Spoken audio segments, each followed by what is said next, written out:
சங்கரன் கோவில் சங்கரநாராயண சுவாமி கோவிலில் ஆடி தவசு திருவிழா கொடியேற்றம். திரளான பக்தர்கள் பங்கேற்பு. தென்காசி மாவட்டம் சங்கரன் கோவிலில் அமைந்துள்ள புகழ்பெற்ற சங்கரநாராயண சுவாமி கோவிலின் ஆண்டுதோறும் நடைபெறும் ஆடி தவசு விழா கொடியேற்றத்துடன் நேற்று கோலாகலமாக தொடங்கியது. 12 நாட்கள் நடைபெறும் இந்த திருவிழாவை முன்னிட்டு கோமதி அம்மன் சன்னதி முன்புள்ள தங்க கொடிமரத்தில் காலை 7:05 மணி அளவில் கொடியேற்றம் நடைபெற்றது.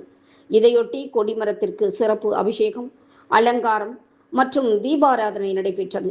இதில் திரளான பக்தர்கள் பங்கேற்று சுவாமி தரிசனம் செய்தனர். திருவிழா நாட்களில் சங்கரநாராயண சுவாமியும் கோமதி அம்மனும் பல்வேறு வாகனங்களில் எழுந்தருளி வீதி உலா வந்து பக்தர்களுக்கு அருள்பாலிக்க உள்ளனர். விழாவின் முக்கிய நிகழ்வான தேரோட்டம் 9ஆம் திருநாளான ஜூலை 26ஆம் தேதி காலை நடைபெறுகிறது. தொடர்ந்து திருவிழாவின் சிகர நிகழ்வான ஆடி தவசு விழா 11ஆம் திருநாளான ஜூலை 28ஆம் தேதி, அதாவது செவ்வாய்க்கிழமை நடைபெற உள்ளது. திருவிழாவிற்கான அனைத்து ஏற்பாடுகளையும் கோவில் நிர்வாகம் மற்றும் மண்டக படிதாரர்கள் செய்து வருகின்றனர்.